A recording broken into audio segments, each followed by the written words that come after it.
Évangile selon Matthieu, chapitre 7. Premier paragraphe, versets 1 à 5.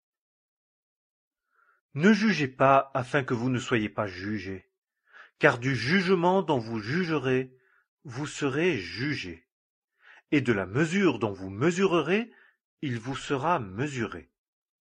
Et pourquoi regardes-tu le fétu qui est dans l'œil de ton frère, et tu ne t'aperçois pas de la poutre qui est dans ton œil? Ou comment dis-tu à ton frère, permets, j'ôterai le fétu de ton œil. Et voici, la poutre est dans ton œil. Hypocrite, ôte premièrement de ton œil la poutre, et alors tu verras clair pour ôter le fétu de l'œil de ton frère. Deuxième paragraphe, verset 6. Ne donnez pas ce qui est sain aux chiens, ni ne jetez vos perles devant les pourceaux, de peur qu'ils ne les foulent à leurs pieds, et que, se retournant, ils ne vous déchirent. Troisième paragraphe, versets 7 à 12. Demandez, et il vous sera donné. Cherchez, et vous trouverez. Heurtez, et il vous sera ouvert. Car quiconque demande reçoit, et celui qui cherche trouve, et à celui qui heurte, il sera ouvert.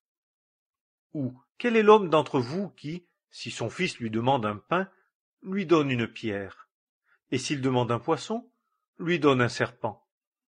Si donc vous, qui êtes méchants, vous savez donner à vos enfants des choses bonnes, combien plus votre Père qui est dans les cieux donnera-t-il de bonnes choses à ceux qui les lui demandent?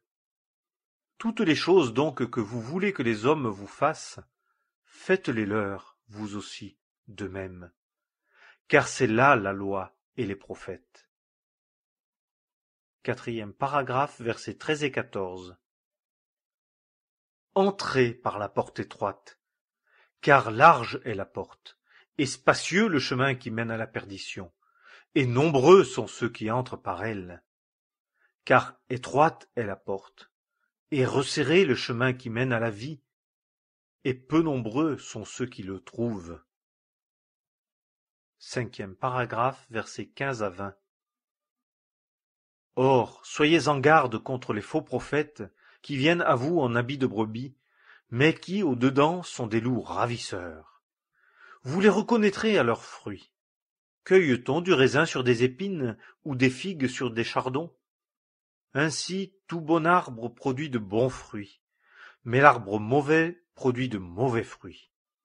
Un bon arbre ne peut pas produire de mauvais fruits, ni un arbre mauvais produire de bons fruits. Tout arbre qui ne produit pas de bons fruits est coupé et jeté au feu. Ainsi, vous les reconnaîtrez à leurs fruits. Sixième paragraphe, versets 21 à 23. Ce ne sont pas tous ceux qui me disent « Seigneur, Seigneur » qui entreront dans le royaume des cieux, mais celui qui fait la volonté de mon Père qui est dans les cieux. Plusieurs me diront en ce jour-là, « Seigneur, Seigneur, n'avons-nous pas prophétisé en ton nom? N'avons-nous pas chassé des démons en ton nom? Et n'avons-nous pas fait beaucoup de miracles en ton nom? » Et alors je leur déclarerai, « Je ne vous ai jamais connus. Retirez-vous de moi, vous qui pratiquez l'iniquité. » Septième paragraphe, versets 24 à 27. Quiconque donc entend ces miennes paroles et les met en pratique, je le comparerai à un homme prudent qui a bâti sa maison sur le roc. Et la pluie est tombée, et les torrents sont venus, et les vents ont soufflé et ont donné contre cette maison, et elle n'est pas tombée, car elle avait été fondée sur le roc. Et quiconque entend ces miennes paroles et ne les met pas en pratique sera comparé à un homme insensé qui a bâti sa maison sur le sable. Et la pluie est tombée, et les torrents sont venus, et les vents ont soufflé et ont battu cette maison, et elle est tombée, et sa chute a été grande.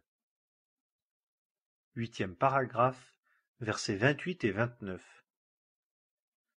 Et il arriva que, quand Jésus eut achevé ses discours, les foules s'étonnaient de sa doctrine, car il les enseignait comme ayant autorité et non pas comme leurs scribes. Évangile selon